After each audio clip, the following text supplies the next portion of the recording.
You're too old, and it's too late to start. Has anyone ever said that to you? Well, I'm here to tell you that it's too late to quit.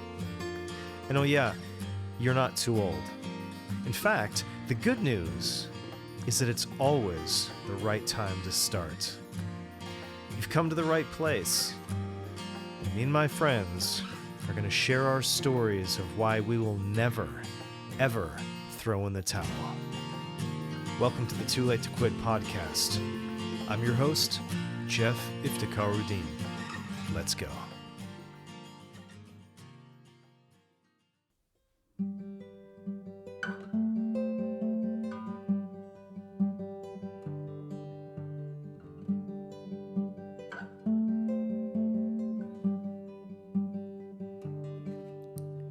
You came home from across the sea, a totally changed man. He didn't know he was supposed to be after all that had happened. He tried to do good from what he'd learned. He tried to find a new path.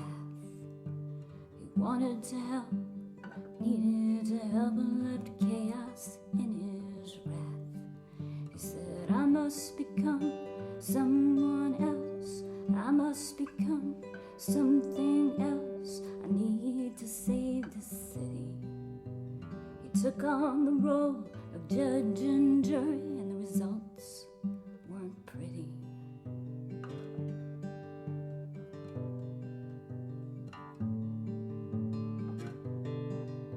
His family sought to let him back in, but they saw his altered ways.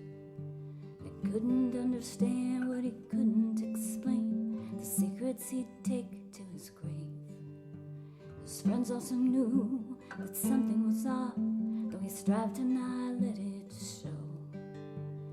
Differences from when he had left, he was someone they didn't know. He said, I must become someone else. I must become something else. I need to save the city. He worked and worked to right the wrongs, and the results weren't pretty.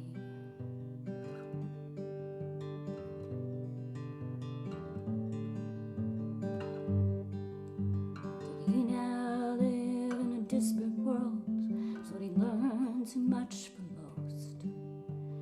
Could he reconcile who he was now for those clinging to his ghost? And couldn't they learn from him as well? Give him space to show his side. Be more flexible with their views and deeds. Let their conscience be their guide. He said, I must become someone else. I must become something else. I need to save the city, but in doing so I must be able to show all that isn't pretty.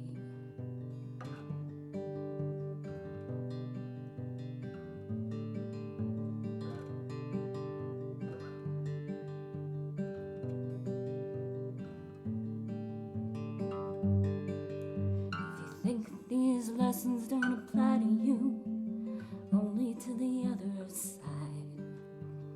Moving forward, the same ills, but misconceived divide. Everything isn't black and white. There are grays and greens and reds. Tolerance and acceptance are needed for the stony road ahead. He said, I must become someone else. We must become something else in order to save the city. Come together for something better, craft ways to make it pretty.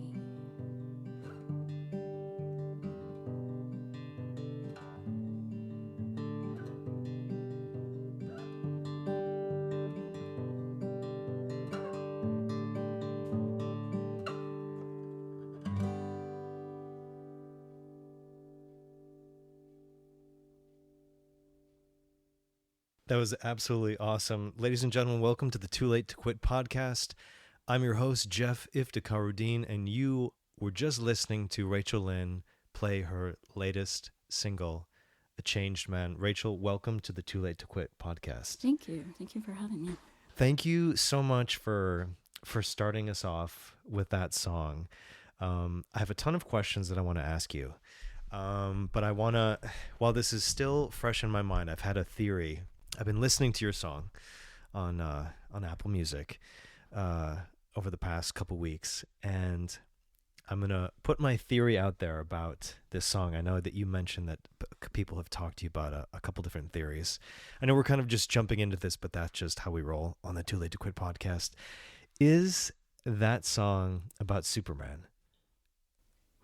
It's not, but you're surprisingly close. Well, the thing is that I'm a huge fan of Superman, and I think it's kind of one of those things. If you think it's about something, you can kind of make it so. If you feel comfortable, could you share who that or what that song is about? I can. It's about a lesser-known action hero. I was at a songwriter in the round show, and someone did a song about a TV show, and I hadn't been writing much, and I'm like, you know what? I need to write a song about the TV show I happen to be watching right now, and it was Arrow. I don't know if you've watched that or heard of it. Oh, okay. No, I've never seen it, but I know who you're talking about. So the part of the chorus that repeats is straight from the show.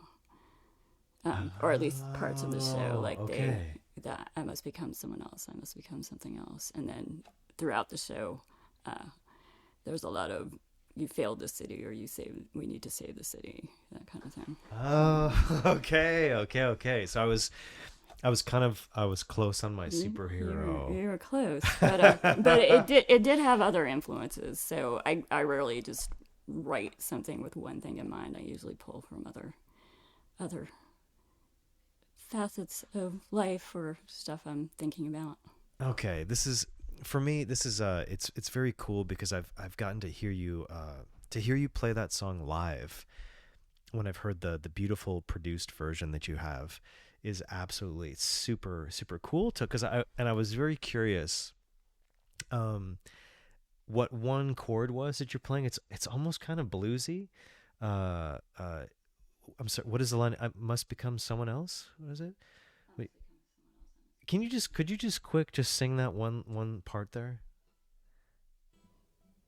Must become something else. Whoops, I'm doing it wrong. I must become someone else. I need to save the city. There's something so bluesy about when I was listening to it on the car. That little change. There's someone. I love that whole. It's such a cool, for me sonically. It's this really cool twist on the song that I wasn't expecting. It's one of those, like, for me, like an Easter egg in the song. I think it's absolutely that cool. part took me a few days to figure out what I wanted to do with it. So I was just making stuff up too. So I'm not really following jazz theory or anything. All right, let's do this because I wasn't sure what the best format for this would be, but because I knew I wanted to invite you to play Changed Man to start us off. How about we do this?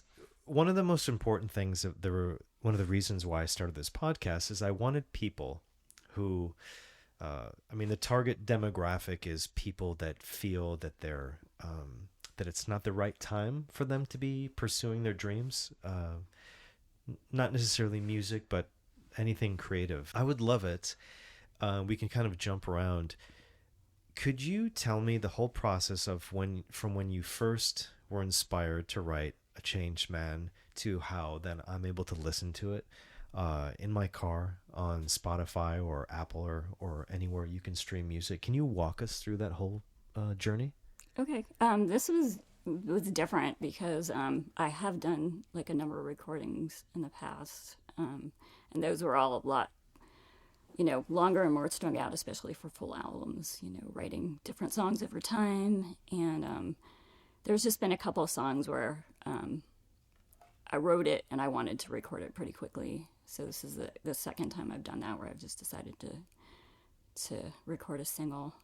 So I wrote it end of February, and just worked on it for a while, thought about it for a while, and I think it was April or May that I recorded it, so that's pretty quick for recording time. Wow.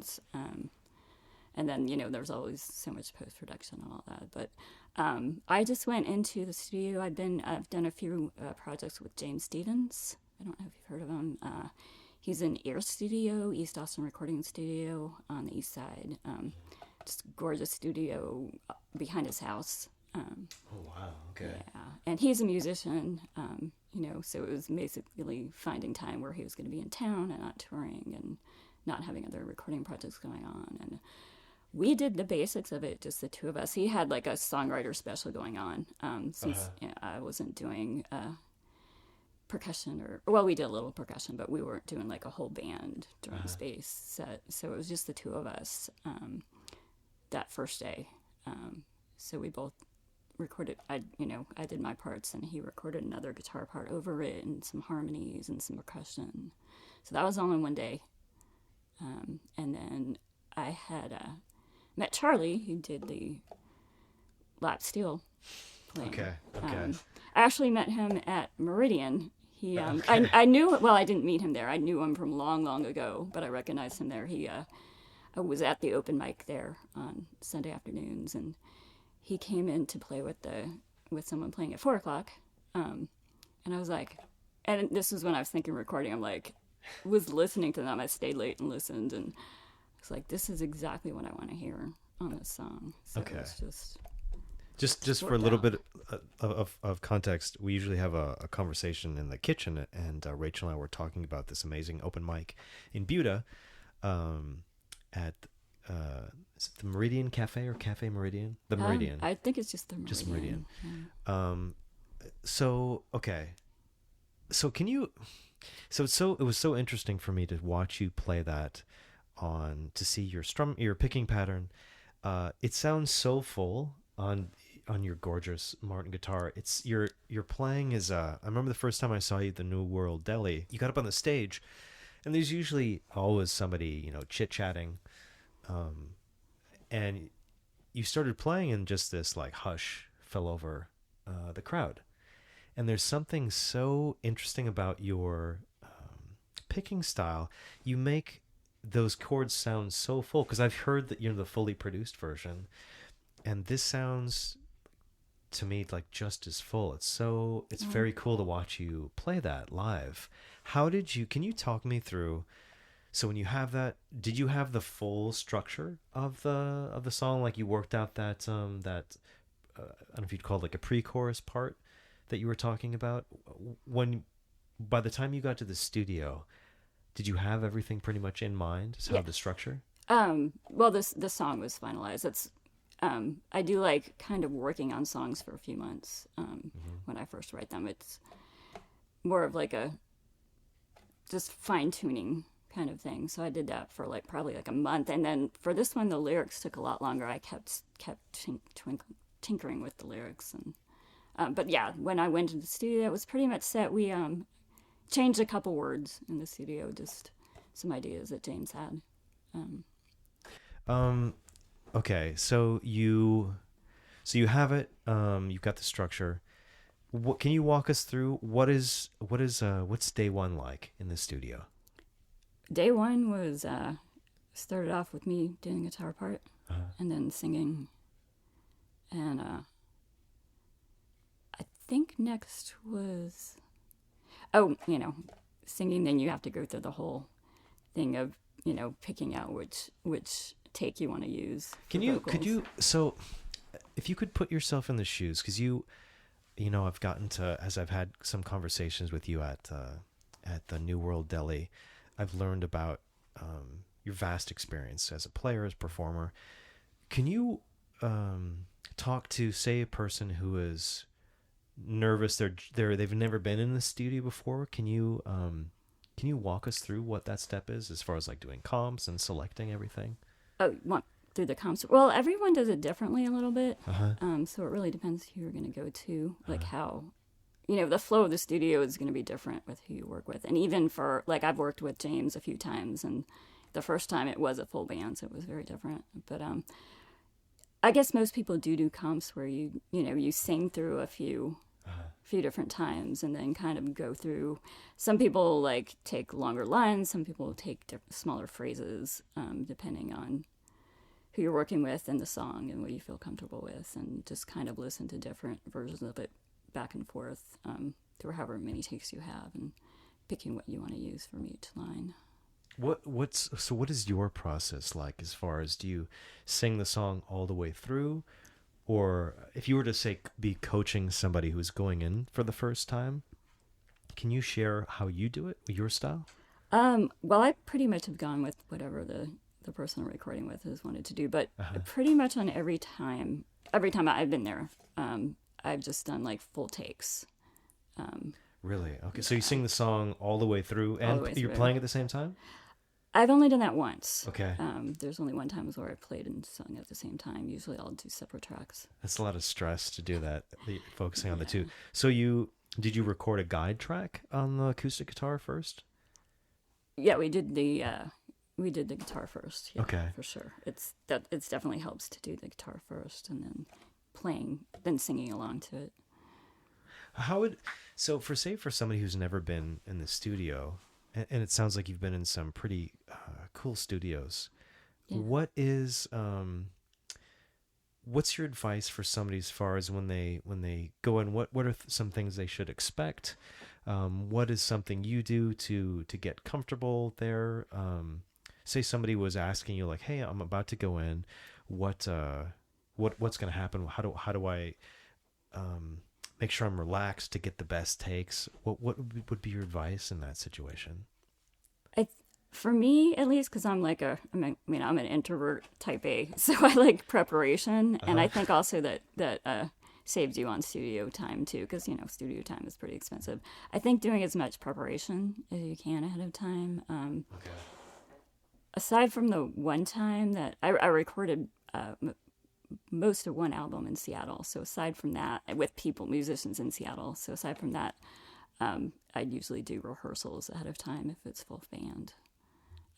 Just, to make sure everyone has their parts mostly down, and, some, I guess, bigger name bands will figure things out in the studio a lot, but that is, often when someone else is paying for that. So I think for people, self-budgeting preparation helps, and having an idea, but also, going along with the flow and seeing what comes out, because we hadn't fully figured out production or anything ahead of time. I knew I was playing, and then I wanted Charlie to play, and then other than that, we, James did a lot of the producing, so just kind of going with his ideas and trying different things out. So, can you take me back? So here we are in 25. You released this. You also I wanted to ask you about the cover art and then the video. Can you talk about those two things? The cover art, there's something so... I grew up right next to Lake Michigan, and as soon as I saw the cover art, there's something so visually tactile for me. It's such a beautiful cover, like I can feel those stones. I'd really love for you to share about how you came up with that concept, and then how you created that super cool video. Oh, the video. Yeah. Well, for the cover art, I've done this a few times before because I don't like being photographed because I'm not the most photographic person.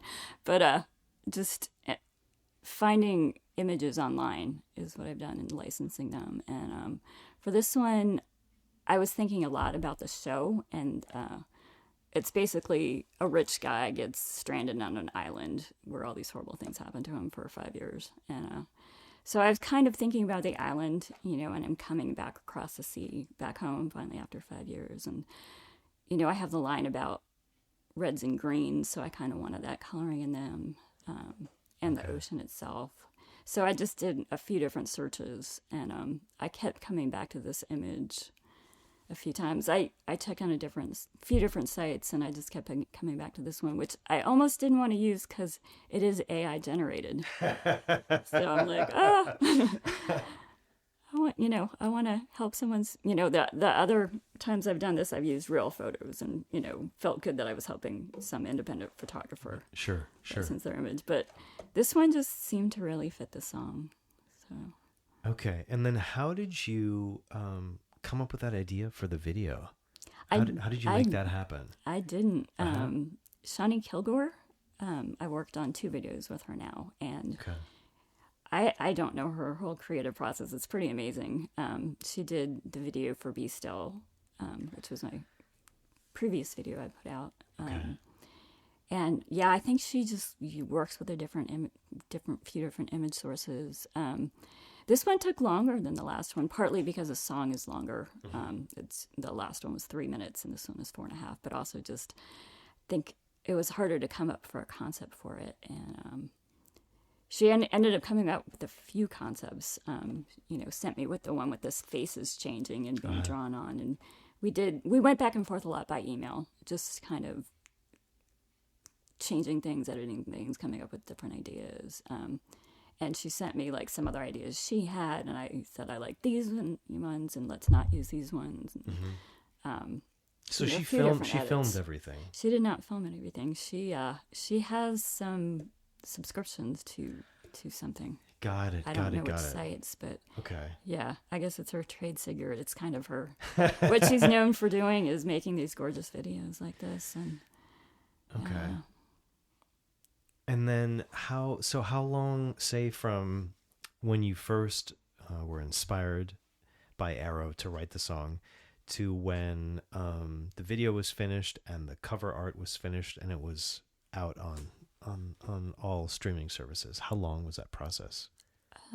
So end of February to August. Was it August 14th it came out? Uh-huh. So the video, I thought it was going to be done a lot earlier. I think we got it done before the end of July, mid-July to late July. I think that's incredible. That's very fast.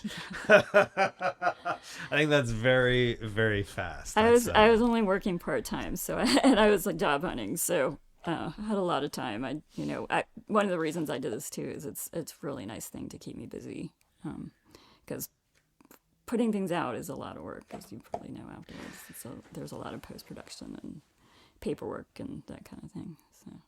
I love how you described yourself. You said you're an introvert type A. Yeah. That's I think sometimes it might be confusing to people to try to understand how, if you're an introvert, why would you want to get on stage and perform? Could you, if you feel comfortable about it, could you talk more about that? I think that's a fascinating combination, because like you said, you show up to the studio, you've got all your T's crossed and your I's dotted, you're ready to go. What is it like for you being an introvert type A and being a performer and someone who is constantly putting themselves out into the world like that? Well, first of all, I don't perform that often, or I hadn't been for a long time, but I do have extreme stage fright. And I think that's one of the reasons I've been going to open mics for the last couple of years a lot, was just to get back in the practice of being on stage. Because back when I first started playing out, I was out playing a lot more. Then I kind of got out of that for a while. But it really is just a lot of practice, because otherwise, a lot of practice at actually performing, because I do have extreme stage fright. And I think it really changed me a lot, forcing myself to do that. Because I used to be the person, like, at work, I was in the meeting. I literally had a boss say to me, you're a hard worker, but you need to start talking out in meetings, because I never did. Would never say anything, very, very shy. So for better or worse, it's changed me a lot, just forcing myself going out there and doing it more. I think that's interesting, because I think people don't realize, myself as an introverted person, I think people don't realize how powerful introverts are. And I think a lot of them, the assumption is because we're quiet, or we're not saying that we have nothing to say, or we're not interested, or we're not thinking. Not that if we had something that was necessary to say, we would absolutely say it, but it doesn't, at least for me, I'm not going to talk just to talk. Yeah, that's me too. Like, it has to be something worth me opening my mouth for. The amount of times I've been told you're so quiet. Oh yeah, me too. The you want it's always felt funny to me. So it's fascinating to me to talk to another person who is introverted, and it's very interesting though hearing you say that you have stage fright, because when I've seen you perform at New World Delhi, every time I've seen you play, I'm like, oh, I remember the first time I saw you, I was like, oh, is she a touring musician? Is she just stopped by in here? You're totally at ease, like smooth seas when you're up there. So for me, it's super interesting to hear you say that, because when you are performing, at least in the audience, I don't think anybody feels that. Could you talk about that kind of duality as far as when you're is it before? Is it during the performance? Or can you talk more about that? I think it has gotten better, because I think I've been doing it every week from a year when I met you. So I think that helped a lot. But, and I do feel less stage fright now that I've been doing it every week for this long.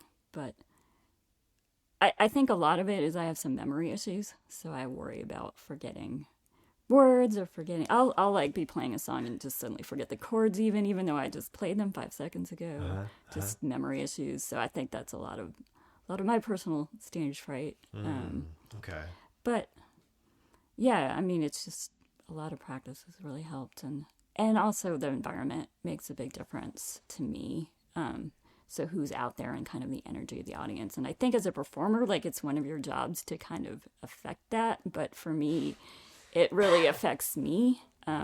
So the 2 open mics I go to regularly, it's a lot of it. It's just because they both have such great vibes there. Everyone's very supportive of each other, and it's a really good atmosphere to just kind of get out there and practice at being on stage. Yeah. I think people don't realize what it is to stand up and read your diary in front of essentially the whole world. And it's a huge what's the word I'm looking for? It's a huge exercise in kind of pulling back the curtain as far as to who you are and to strangers. And it's interesting because there's something so cool when you can have like a good receptive vibe. It can make a huge difference. Can you walk me through what is your first musical memory? It couldn't have been my first experience, but I do remember being very, very excited when I was little, when I bought my first album was Billy Joel's Glass Houses, and I remember being very excited about that. I bought with my own money and my allowance money. So excited to get it. Yeah, and we're just listening to albums in the living room at home. Okay. Back when it was back before tapes, even. Aging myself. So, and then at that point in your life, were you playing any musical instruments? I took piano lessons, just classical piano. I think I started when I was 6. Okay. And then when did you first, did you ever compose any songs when you were playing piano? No. Austin was definitely, and I moved to Austin in my late 20s, and didn't start playing guitar till after I moved here. I just went out to see people play a lot and just started getting the itch to learn guitar. And I got a guitar for my 30th birthday, and that's the first time I played. And then really? in Austin, you start playing, people are like, "Are you writing it?" And like right away. So that was I think it took me about 6 months before I started writing. Wow. Okay. How did that guitar come into your life? This one? Yeah. Was that the one you got when you turned 30? No, I have a Takamine at home that's not in very good shape, but I still love it. It was a friend of mine was working at Heart of Texas Music and went there, and he showed me some guitars, played them for me because I didn't know how to play, and pulled that one out of the back. So what color is it? It's a little bit lighter than this. It's like a light tan. Is it acoustic electric, or does it have the cutaway? It's acoustic. Okay. It doesn't have a pickup in it yet or anything. Probably Okay. won't. It's not in any shape to break it out on stage anymore. And so, so you bought that for your, so was that a gift to you? Or how did that? The Takamine? Yeah, the Takamine. I bought it for myself. Okay. Yeah. As like you bought that for yourself as a birthday gift to yourself. Yeah. That's really cool. I love that. Why did you buy that guitar? Why did you I mean, I know your friend showed it to you, but what inspired you to buy it? Did you already have a plan that you wanted to get a guitar? Yeah, I decided I wanted to learn, and I thought about it for a while, making sure it wasn't just going to be some bad phase that I grew out of. And now it just grew bigger, so got a guitar. Took lessons from a few people. It took me a couple different tries, and then I stayed with one teacher for a couple of years. And that was here in Austin? That was here in Austin. And the second teacher had me learn to sing while I was playing, because he told me it would make me learn the guitar parts better. So that's how I started playing and singing. Wow. And how soon after you first bought that Takamine did you start writing? It's probably about 6 months. Really? Yeah. Okay. And then how soon after that? And that was my most prolific time. It was when I first started writing. I think I wrote 7 songs my first year, and now it's like a lot less than that. I mean, when you open up your guitar case, I saw a bunch of those lyric sheets in there. Those songs? No, they're old set lists. Oh, okay. Yeah. So, walk me through the process from when you buy. This is very interesting. I'm seeing pattern. I'm starting to recognize a pattern here. As far as this, I think I know what the title of this episode is going to be. It's going to be introvert superhero, because it's a superpower which you have because you. All right, here's what I want to know. So you get that guitar. How long from you getting that Takamine to you doing a residency in Austin? It was surprisingly quick. That's so cool. I'm trying to remember what year it started. So I bought the guitar in 2000. I'm getting my years confused. I think it was 2002 that I got a residency downtown. Wow. How did that feel to you? Was it a feeling of how did that feel to you as far as when being able to having started when you did and then getting a residency in such a short amount of time? How did that feel? I had no idea what I was doing, and I didn't know. Yeah, it just happened. I was very lucky. Like, I showed up to the first gig of that residency, and didn't realize I was gonna have to like run my own PA system. And luckily, a friend of mine who I knew from like the same place where for the same people who owned the bar, showed up, and it was like, okay, let me show how to use this in 5 minutes. Wait, so they had a PA, but they didn't. They didn't have a sound guy. So you had to do that was kind of trial by fire. Yeah. Oh my gosh. Yeah. So you learned... I don't know how this sort of sounded, but yeah. Okay. So and where was that? It's a place called Bigsby's, or it was a place called Bigsby's. Okay. It was on 6th Street. Got it. And then the owners, I don't think that was open just a couple years, but the owners of that place opened the Red-Eyed Fly about a year later or 6 months later, and so the residency moved over to the Red-Eyed Fly right when the Fly first opened. Okay. And it was just a happy hour show. Got it. So, and walk me through your POV as far as when your friend comes, teaches you how to run the PA in 5 minutes, and what was that? How many sets did you play? How long did you play that first night? I can't even remember. I think it might have been 2 hours, like 2 45-minute sets kind of thing. So you had 2 hours worth of material, all originals. No, not all originals. Okay. A lot of covers back then. What were some of the covers that you played?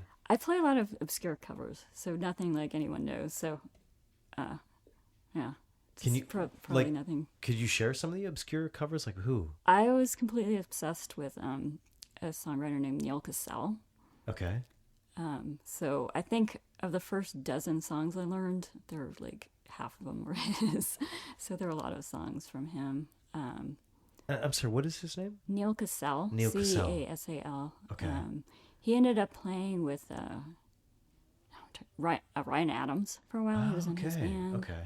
And then he was, what's the singer's name from Black Crowes? Chris Robinson? He was in the Chris Robinson band. And oh my gosh. Then he did like some jam band kind of things. He's an amazing player, but his own songs, his first album just, like, I went through a really tough year, and his first album just got me through it, one of those kind of albums. And his first few albums just were all amazing, and still have them. Okay. So he was a big influence. Yeah, I don't even remember too much. I mean, I think I had, 10 or 15 of my own songs at the time. But who are some of the other artists that you covered? I know I did a couple of Jayhawk songs. I don't even know if I ever played those out. Seriously, no one you would ever heard of. Huh? I did learn a Shannon McNally song, so you might have heard of it. She has come through Austin a number of times. Okay. Yeah. So I'm curious about is anybody in your family musical? I didn't know it, but this guitar that I have, the Martin, was my uncle's. So my dad's sister's husband, and I didn't even know till after they both passed away that he was a professional guitar player, and she actually met him taking guitar lessons from him. So I didn't know that when they were alive. Oh wow! What's his name? What was his name? Your uncle's name? John. John. So he you inherited this guitar from him, or did he give it to you while he was still alive, or? I inherited it after he died first, and then my aunt. Okay. So after she passed. It's that guitar, when I handed it to you out of the stand, there's something very special about that guitar. I could tell right away when I held the neck. There's it feels like it has some magic in it, or something. It looks super cool, but there was something in the when I held the neck. There's something that feels very special about it. So how has this been your main writing guitar ever since you got it? Yeah. Yeah. Yeah. And can you walk me through your writing process? I know you talked about Arrow. How do you usually come up with what is your songwriting process? I keep changing it over the years. So for a long, long time, I mostly wrote lyrics first, which I think most people write music first. And then I was in a songwriter group for a little while, and it kind of forced me to. I used to not always write all the lyrics at once, and I would just kind of try to get it all down. And when I was in the songwriter group, since I had like deadlines for it, I would actually, but I had to, write more frequently on the schedule. I would sometimes write over days. And usually then I still wrote lyrics first, but sometimes I would kind of do both, and I've done both at the same time. I took a songwriter class I think it was in 2022 with John D. Graham, which was amazing. And he kind of showed a new way that was more about writing music first. And what was it? How would you say your songwriting process changed while you were taking that class or after? Well, it's definitely started during it, because I had my first lesson, and literally when he was like probably still in the driveway, I started writing Be Still. So that came out of that first class. Okay. And that song reminds me a lot of him, and I'm sure that's why. Not to brag that I'm nearly as good a songwriter as he is, I'm not, but he was definitely like, I could just kind of feel his presence still while I was writing that. And so I wrote Into the Gray, a lot of the songs on that one, just kind of, 3 of those songs were written within, the first couple months after that. And when did you take that class? How many years ago?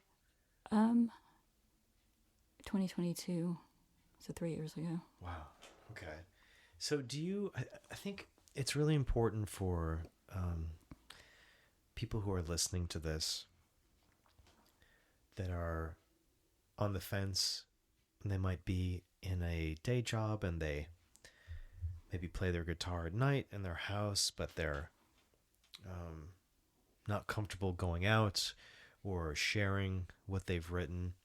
I think it's really important to note that somebody like you, who's had this really interesting, rapid trajectory, that you still are taking time to study and to learn songwriting. Would you, because it sounds like you're on the path of constantly honing your craft and getting better. Would that be an accurate? Yeah, and also changing things up a little. Trying different things. That's interesting though, as for a type A. Yeah. It also seems you're also very flexible to try different. Are you talking about trying different writing styles or? Yeah, like for A Changed Man, I had learned a little kind of finger picking exercise from a guitar teacher, and I literally just took the first chord of that and wrote from there. Okay. So that was different.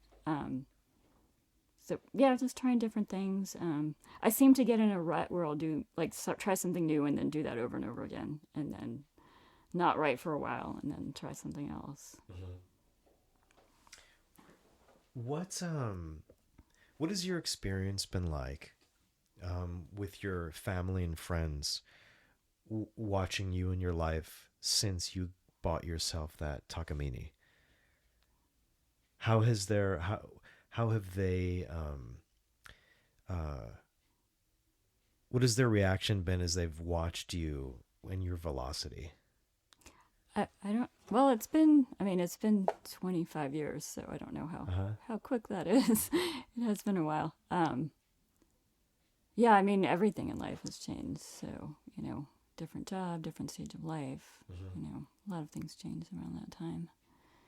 But I do think, like I said, it's brought me out of my shell somewhat. At least I'm still not the loudest, most craziest person around, but yeah, I think I'm more comfortable on stage at least some of the time than I ever thought I would be. I get intimidated still sometimes. And the first time I played A Changed Man out, it was at Meridian, and I just couldn't help it. My hands started shaking, and everyone, I got off stage, they were like, "Oh, that was great. I could see your hands shaking." So I still get some nerves, but that makes me think of something. I remember talking to you once at the New World Deli after the open mic, and if you feel comfortable sharing it with our audience, there was a certain person who offered some unasked for critiques. Could you share that whole experience? I was floored when you told me about that, and I'd love for you to share it with our audience if you feel comfortable. Okay. It's someone on the music scene who and it was a few years after I started playing out, just would come up to me out of nowhere and tell me what a horrible guitar player I am. So that happened a few times. And I don't have any qualms. I'm not a great guitar player compared to a lot of people in this town. I started late. I haven't studied as hard as I could have, and have kind of limited progression, but I don't think it's productive to walk up to people and just say something like that to them. So yeah, so that happened a few times. Well, so a few times. So could you, from my own personal curiosity, I'd love to delve into this a little bit more. So was it at an open mic, or was it where you been playing a show at a residency? He came to see me once, But it wasn't even there. It was, I would just run into him I still try to go see other bands a lot, but there was a long time where I was going to see bands like 3 to 5 times a week. So I would just run into him places, and yeah, that's where it happened. Usually not when I was playing. Did he isolate you to tell you this? Was it in a group setting? What was the... It was usually when I was just like by myself walking across the bar. Those people. Oh my God. And it just straight out, he would just say that, zero, just to, in passing, or he would seek you out to tell you this? He seemed to seek me out, yeah. And he did this twice or multiple times? I think 3 different times. 3 different times. Yeah. That just, that's... Looking back with your perspective, especially as an introspective songwriter, the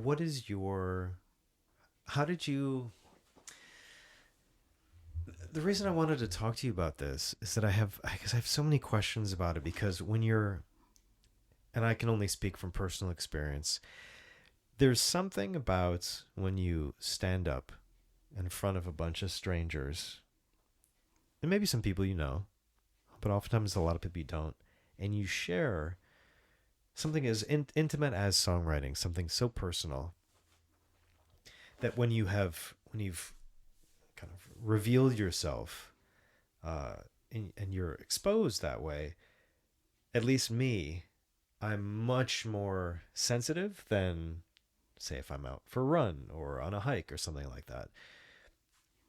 I always feel as if, what's a good way to put it? I feel that there's kind of like this interesting pause of energy where you're most exposed. Mm-hmm. And I think that obviously have my own perspective of that and what would motivate somebody to say that in that specific moment, mm-hmm. after someone to just bare their heart open on stage. How did you handle that? How did you process that situation? I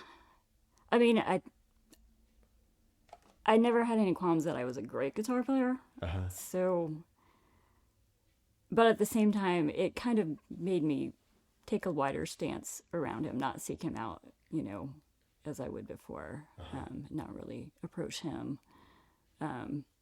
Because, definitely after the second time, I'm like, okay, I understand. You don't like my guitar playing.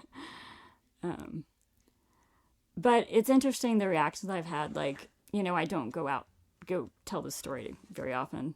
Certainly it's been a while since this happened, but I've mentioned it to a couple people, and just especially the other players and songwriters that I know have just been very, very supportive, and very, I guess, kind of like how you're reacting. Like, why would someone do that repeatedly? Uh-huh. Well, I mean, that's what I think is so great, is that's you playing on A Changed Man. Like, you... Did you play that for that Martin in the studio? Yeah. I think that says it all right there. Like that you went in with a producer, but that's your playing on the album. I think that speaks epic volumes about your level of playing and your playing ability. I don't think people understand what happens in your brain, the pressure when you see that red light, mm-hmm. when all eyes are on you, and when you've got this big fancy microphone or microphones, and it's something happens while you're playing guitar. Your fingers turn to jelly, everything feels a little bit strange. The fact that that's your playing on the record, I think says a lot. Thank you. I think that's and thank you for sharing that. I think I want people to realize, and that's why I put on there the fearless troubadour, that the amount of strength it takes, and to go back, and then to, after being singled out like that, I want people to realize that there are people out there with different brains that have motivations that are not the best that they could be, and it's a lot. You're putting yourself out there, and then to be I think that shows the importance of when you can connect with and find those people like your tribe. And you obviously have connected. When we were talking earlier, you mentioned that you did a radio tour a few months ago. Just one show. What's that? One radio show. It was the first time on air. So wait. Did you just say just one show? Yeah. Well, compared to a tour. How many people can say, "Oh, I just did one radio show"? That's incredible. Can you tell us about that radio show? Well, it was actually when Shawnee and I were working on the video together, and she's friends with Rush Evans at Co-op, and I guess he needed someone for his show kind of last minute, like the next week. So she kind of hooked us up, which was very, very lucky them. And I was terrified because I've never done this. This is only the second time I've done something like this, even like, this podcast, talking to people about my music. So can you tell me about that? And you can divert me. I can change the subject. Can you talk to me about your relationship with fear, with being terrified? Because this is what I'm so curious about, because when you were talking, and I think that's so brave that you shared about your stage fright. I think most people, you'll see the classic scene in the movie, like, "Oh, are you nervous?" "No, I'm excited." Like, it's verboten. You can't ever say you're nervous. You can't ever, say you're trying to regulate your nervous system. You must always be like the coolest cat in the room and not have human emotions or a nervous system, right? What are your strategies? Because I think there would be thousands of people when they listen to this that will be able to relate to that. I don't see the terror or the fear stopping you at all. You still do what you need to do. Can you walk me through what that? happened was there was one time where I did let it stop me, and I just felt so bad about it, like, for years. What happened? I don't know if you like been to shows where like the person singing has invited people up on stage. Sure. And that happened at a show, and she invited a whole bunch of people on stage, and they were all up there, and they started, and then she was like, "Oh, Rachel," and I didn't know like which way to go to get on stage. I just froze, and I didn't go. And I just felt like I made her look bad for not going up there after she was nice enough to invite me. And I was like, I'm never going to let that happen to me again.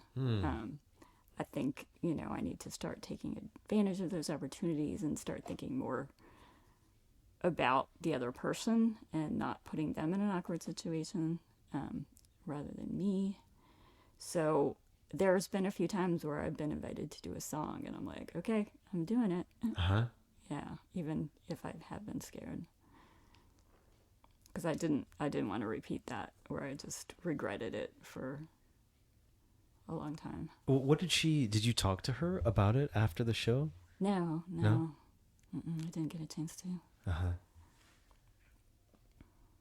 You talk, it's really interesting, because I don't, you raise up a really good point, because a lot of times in the chaos of the moment, wait, is it stage left? Is it stage right? Are there stairs? Is there's an entrance behind the stage? Right. Exactly. And if you're somebody who likes to plan things, or like, I like to I like to have a map. Yeah. And because I'm not gonna, is there a barrier? Is there a set of lights? Do I have to climb up like a crazy person onto the stage and like wrap my knee around? Like, I think that's interesting. And then, but that's a very relatable thing. And then you turn that into like a lever, like a fulcrum point as far as for the certainty in your voice when you said I would never let that happen again. So do you? I mean, never say never, because I've like gone back on stuff like that too many times. But yeah. But so what is your current? Because this is again, I think this is so important to share, because you have and have had those emotions, but you still went into the studio. You recorded your own guitar. Actually, I love amazing. Studios. I love recording studios. Why? So much. Tell me, what is the what why is that? I don't know. Before I was, or maybe right when I started playing, my work moved to an office that was right next to a big studio, and I would just Which studio? Arlen. Okay. Yeah, and I would have friends recording there and would sneak over. So I got to know the engineer there, who was just a great guy, and I would my office had 5-cent vending machines at the time, so I would just buy a bunch of snacks and sodas and bring them over with me, and I just love the atmosphere there. And my first demo that I did, that engineer had a home studio that he invited me to do a demo. Okay. So that was my first recording experience. The vibe, the equipment. I like also that you do get more than one take. So I feel like being on stage is more nerve-wracking, because sure. You have one chance. In studios, it kind of eases the stress, because it's going to be listened to over and over again. So it kind of matters what you do particularly. Mm-hmm. But I tend to just tune that out in studios. I just love the atmosphere of recording. That's what is your how do you know when, say, that you're happy with your vocal?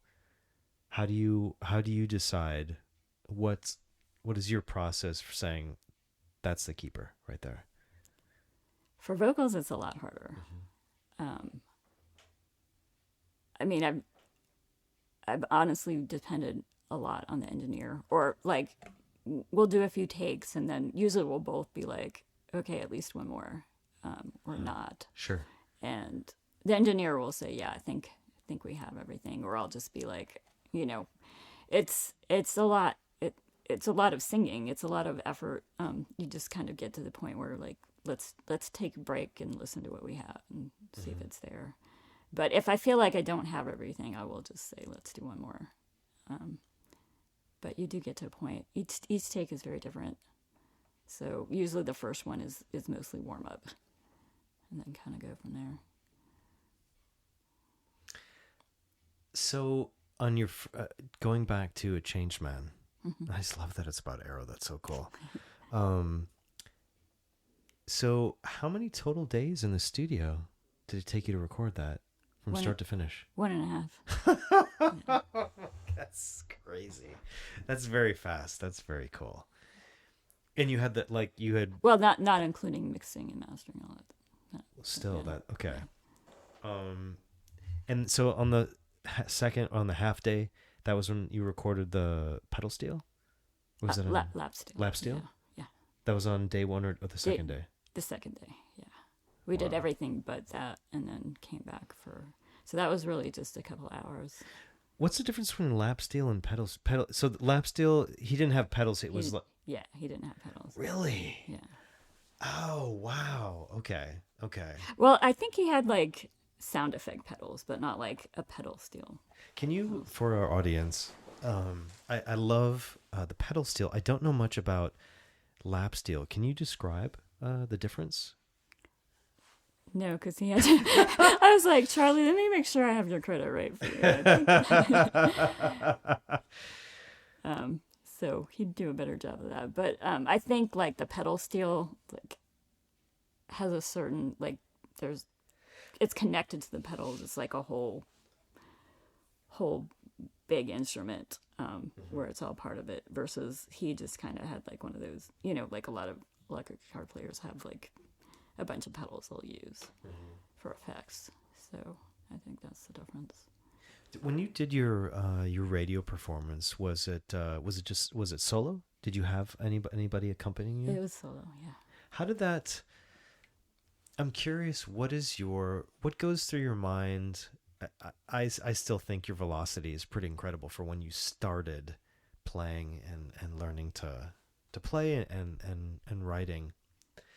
What goes through your mind when you're recording and you know you're live on air and you're playing this song that you wrote based on an inspiration? What was going through your head? I mean, I try in those cases. I mean, luckily, like Rush really put me at ease, so that helped. And I really just was focusing on the song more than anything. I think that helps with nerves.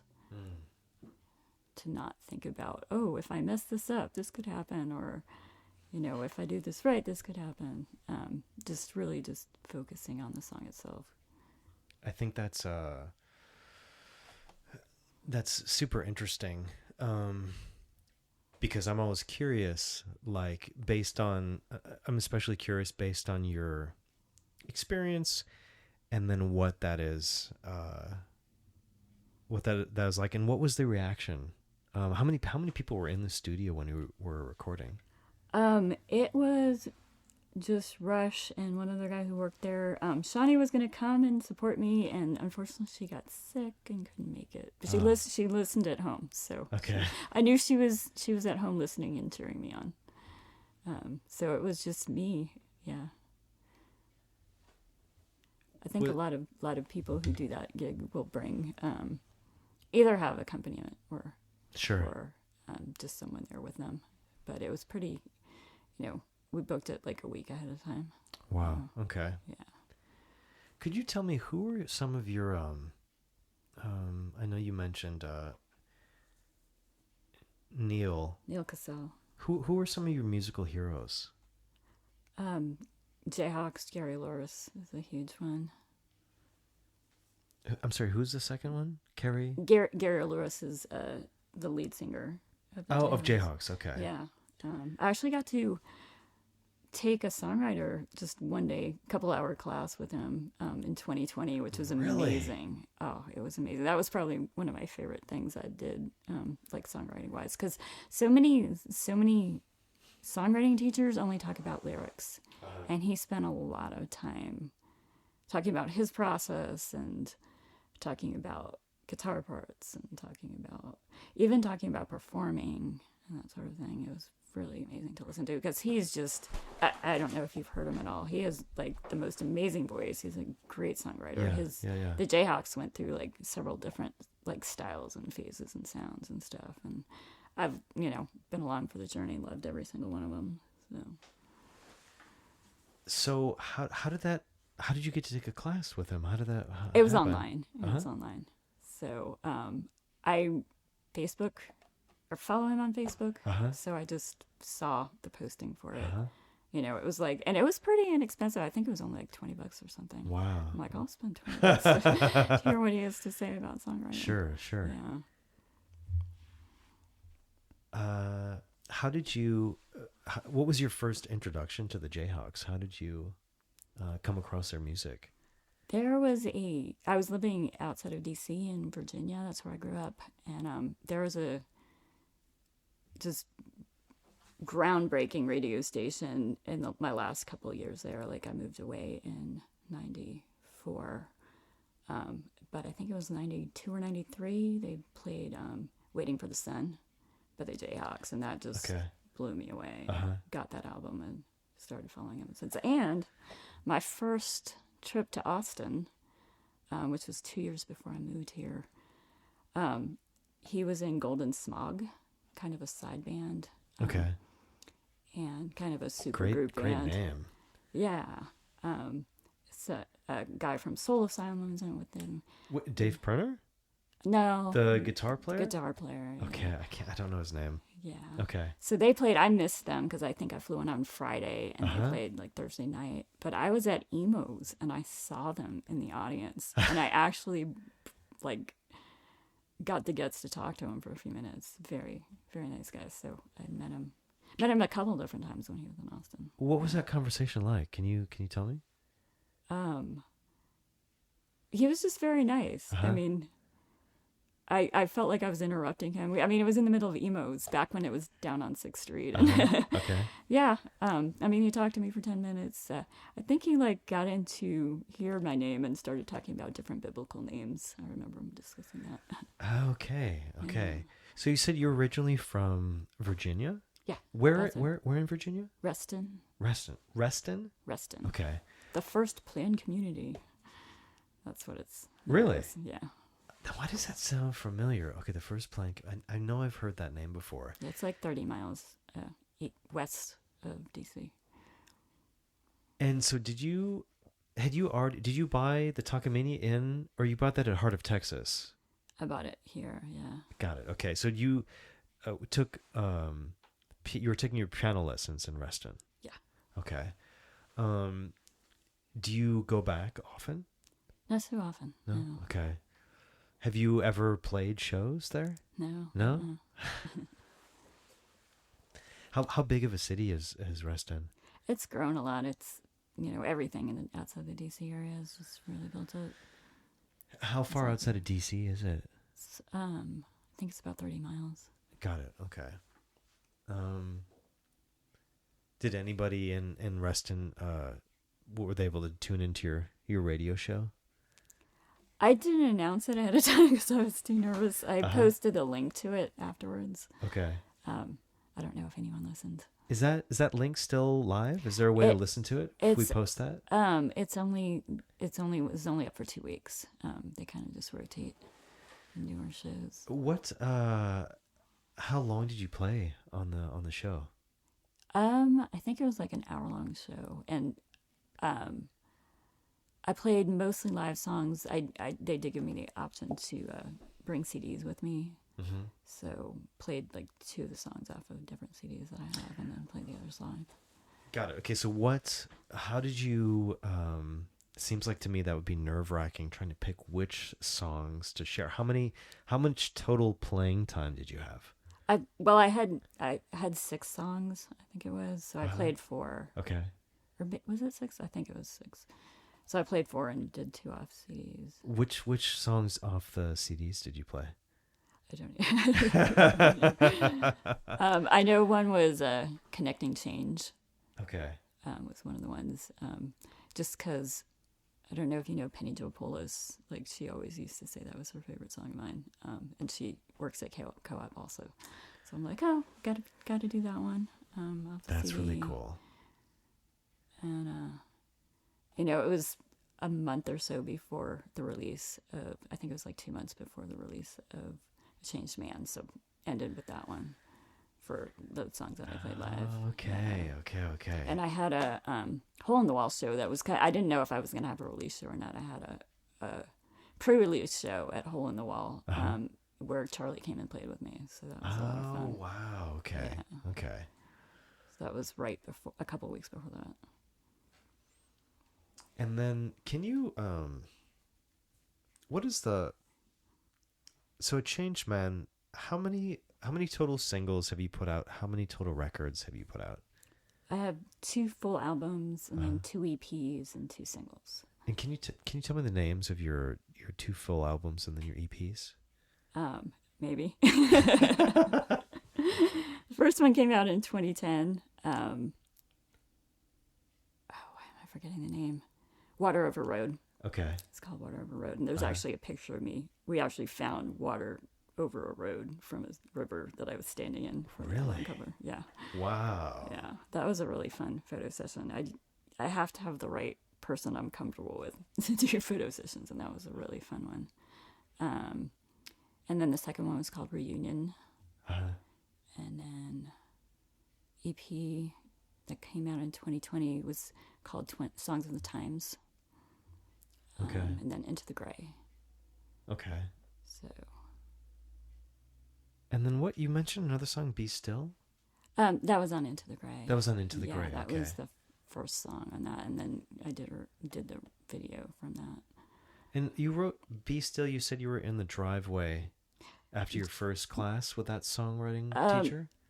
John D was probably still in the driveway. Got it. Yeah, I was Okay. still in the living room, and yeah, when I started it, he was. Wait, so he literally- came to He your came house? to he came to my house. For real? What? Yeah. That's so. I think- I've never heard of that. So cool. Yeah, he was. I mean, he was going to do it online. I think I was the only person who didn't do it online because I was living by myself. I'm like, I'm alone all the time. I'm like, I have offered to come over there, but I think it worked better for him to come to my house. So How did you put yourself out there to? What was that experience like as far as having somebody come into your space, your writing space, and what advice would you share with somebody who is who wants to do that? How did that go? What would you recommend for that person to? Well, I think that's an do unusual it. situation. Actually, I should tell you the story of the first time I played Be Still, because that was the first lesson. I wrote it after, and he came back the next week, and I was terrified to play in front of him. I actually find it like more scary because I've gotten used to. I was scared of the mic when I first started playing out, but now it's a tool for me, and I'm used to that. And I'm not a really powerful, strong voice. I'm kind of soft-spoken. So I was just terrified of playing for him in my living room because he's an amazing player, amazing songwriter, amazing everything, and I was totally intimidated. So I didn't have the lyrics memorized. I literally just stared down at the piece of paper. I was totally scared playing the song, and I get near the end and I hear laughter.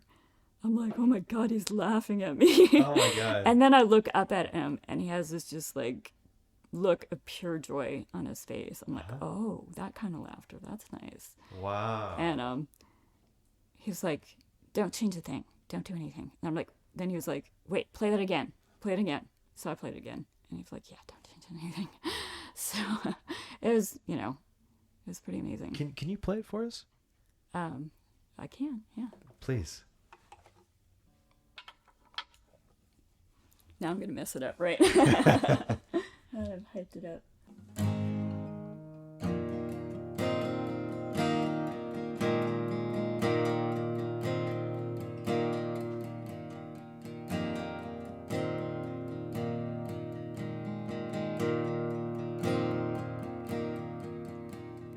Turn the lights off. Wait and be still. Clear your head. All that you will. Turn it all down. Turn it all down. Turn it all down and be still. Turn it all down. Turn it all down. Turn it all down and be still.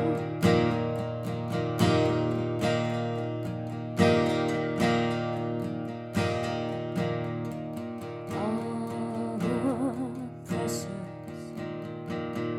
deadlines and stressors, push them all to the side. Listen to your heartbeat. Let your soul lead. Let them both bridge the divide. Turn it all down. Turn it all down. Turn it all down and be still. Turn it all down. Turn it all down. Turn it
That was awesome. That was great. You said you have a soft-spoken voice. Your voice was very full there. That was awesome. Thank you. The- I did tweak it a little bit since that writing, but it's Am I right? I'm hearing a bit of your Jayhawks influence in there. That behind that. I don't know. That's a great song. That's thank you for playing that. I was putting myself trying to and I'm sorry, what was the songwriting teacher's name? John D. Graham. John D. Graham? Yeah. I'm trying to put myself like imagining him and I see why he reacted that way. I think what I'm so impressed by is how your methodology, your approach, and how you're doing everything. You had touched on something briefly, and I'm curious. One of the the reason this podcast is called "Too Late to Quit," and I want people that are at a certain point in their life that feel like, what's the should I keep doing this? Have you ever found yourself in a position, or have you gone through a season where you wanted to walk away from it, or you felt like pausing? I don't think from playing completely, but from playing out. Yeah, I did stop there for a while, or minimal playing out for a while. But I rarely go a day where I don't play at home for at least half an hour or so. Can you talk about what was behind you not wanting to play out, or why you took a break?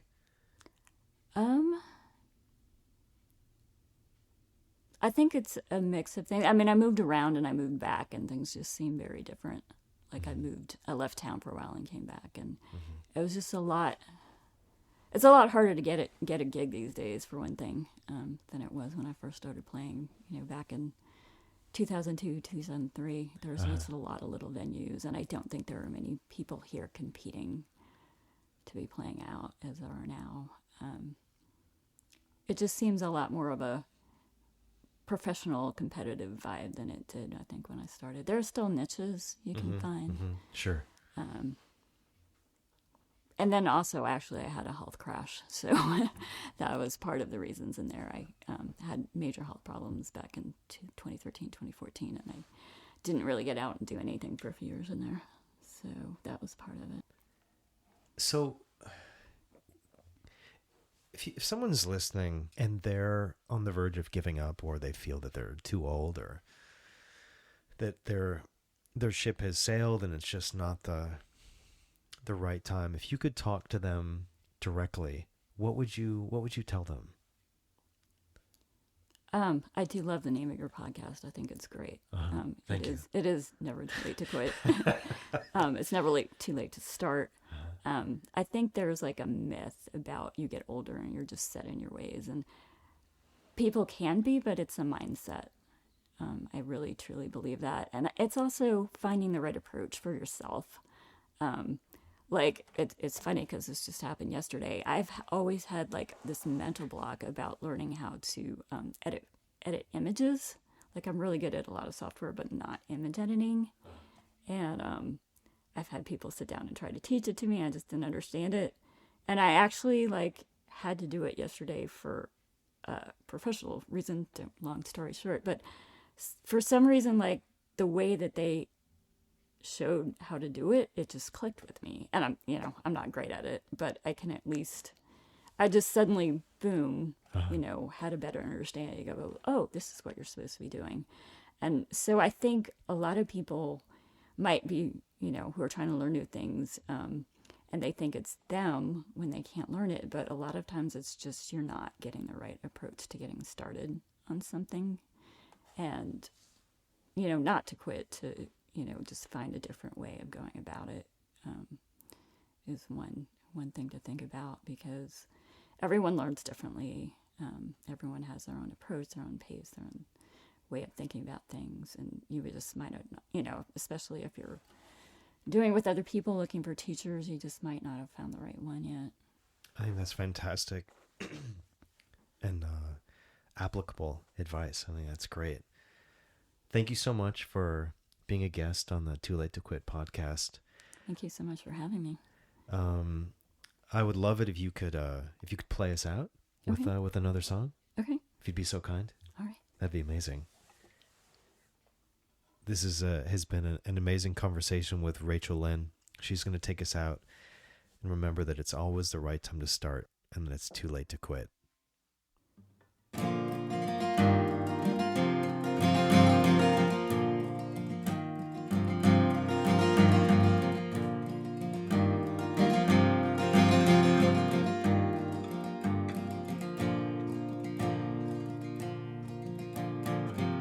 I came to recognize your face,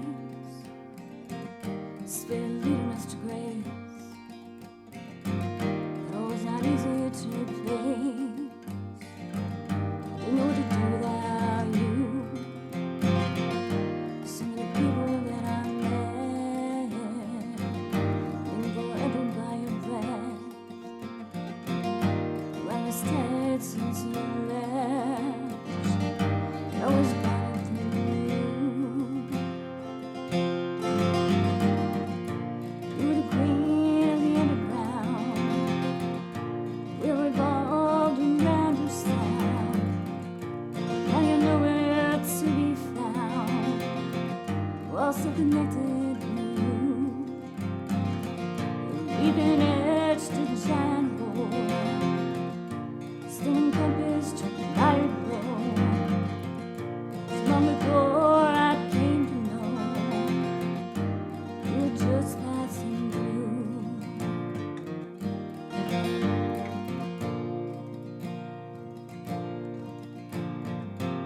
You left so quietly in the night. Then I took a guard to know my right. The trails were hidden from all sight. Didn't want anyone to find you.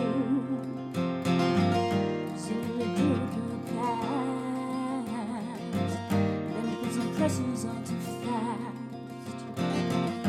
Constantly riding in the gap. You try not to fall through. You were the queen of the underground. We revolved around your sound. Now you're nowhere to be found. We're all still connected. Leaving edge to the giant hole, still encompassed by your glow. It's long before I came to know, you were just passing through.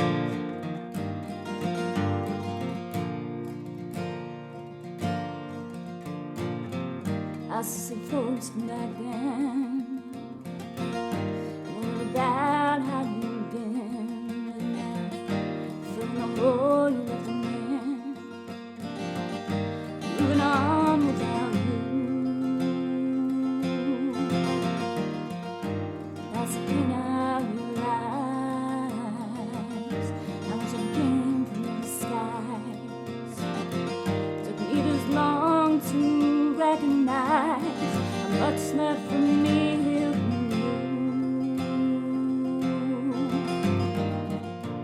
You were the queen of the underground. We revolved around your sound. Now you're nowhere to be found. We're all still connected to you. You're leaving edge to the giant hole, still encompassed by your glow. It's long before I came to know, you were just passing through. You were just passing through.